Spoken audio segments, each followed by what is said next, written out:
আসসালামু আলাইকুম, welcome to my channel Nasima's kitchen.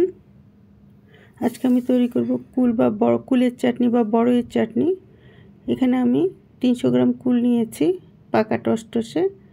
প্রত্যেকটা কুলের আমরা এভাবে বোটা ছাড়িয়ে ফাটিয়ে নিয়েছি। প্রত্যেকটা কুল লাগছে সরিষার তেল, 5-6 কোয়া রসুন থেতো করে নিয়েছি, 4 চামচ চিনি, আস্ত 5 ফোড়ন 1 চামচ, हाफ चामच बीट लवण, 1 चामच चिली फ्लेक्स, 1 चामच आचार मसला,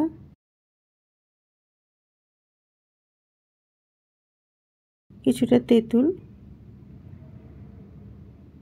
লবণ স্বাদ মতো, हाफ চামচ হলুদের গুঁড়ো, ভাজা জিরার গুঁড়ো 1 চামচ।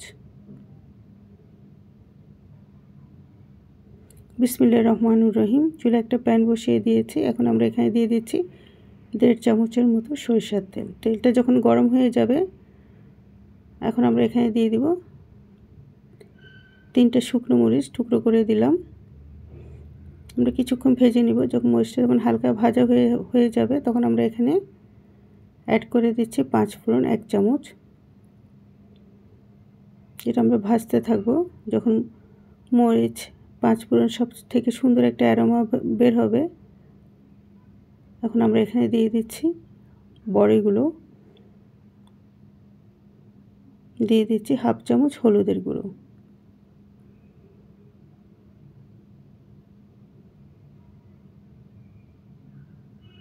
এখন আমরা এখানে 1.5-2 মিনিট এটা আমরা ভেজে নিব।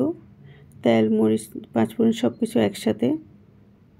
যখন এগুলো আমাদের ভাজা ভাজা হয়ে গিয়েছে, এখন আমরা এখানে পানি অ্যাড করে দিচ্ছি 1.5 কাপ।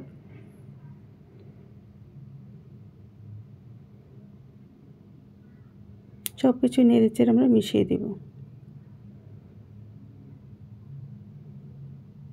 এখন দিয়ে দিচ্ছি তেঁতুল।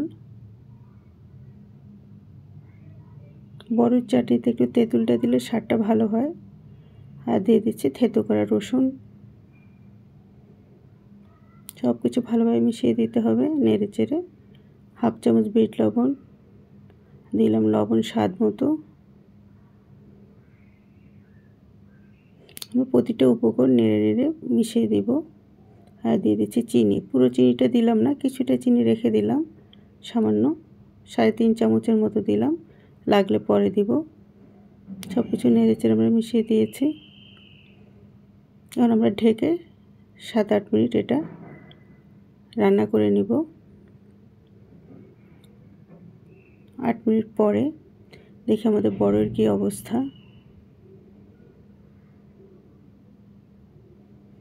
আমাদের বড়িটা অনেকটা সিদ্ধ হয়ে গিয়েছে। আবার একটু নেড়েচেড়ে আবার আমরা 3-4 মিনিটের জন্য ঢেকে দিব। কারণ বড়িটা যতটা সফট হবে, চাটনিটা খেতে ততই মজা হবে। বড়িগুলো আস্তে আস্তেই থাকবে, কিন্তু সফট হয়ে যাবে। খুব সুন্দর একটা অ্যারোমা বেরিয়েছে। আমাদের বড়ই, রসুন সব কিছু মোটামুটি সিদ্ধ হয়ে গিয়েছে। এখন আমরা এখানে অ্যাড করে দিচ্ছি 1 চামচ ভাজা জিরার গুঁড়ো, চিলি ফ্লেক্স 1 চামচ, 1 চামচ আচারের মশলা। সব কিছু নেড়ে চেড়ে মিশিয়ে দিচ্ছি।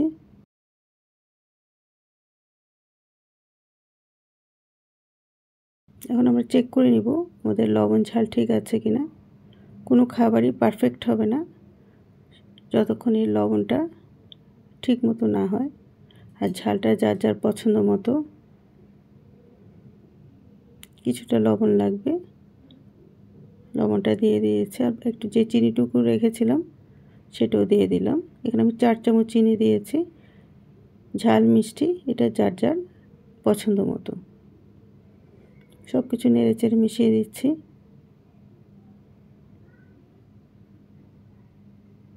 আমরা আবার 4-5 মিনিটের জন্য এটা ঢেকে দেব। 5 মিনিট পর মাশাআল্লাহ খুব সুন্দর একটা অ্যারোমা বেরিয়েছে। আমাদের চাটনি রেডি। ভালো করে নেড়েচেড়ে নিচ্ছি। আমরা 1-2 মিনিট নেড়ে রান্না করব।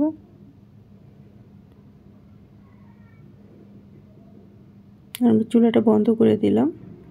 আমাদের চাটনি রেডি। আমরা একটা সার্ভিং ডিশে সার্ভ করে দিচ্ছি। তৈরি হয়ে গেল একদম ঘরোয়া উপকরণে দারুণ স্বাদের বড়ইয়ের চাটনি। যারা এই চাটনিটা খেয়েছেন তারা তো স্বাদ জানেন। সাদা ভাত, রুটি, পরোটা সব কিছুর সাথে খাওয়া যায়, খালি খালিও খাওয়া যায়। আমি যেভাবে চাটনিটা তৈরি করি আপনাদের সাথে শেয়ার করলাম। এভাবে একবার তৈরি করে দেখবেন, ভালো লাগবে ইনশাআল্লাহ।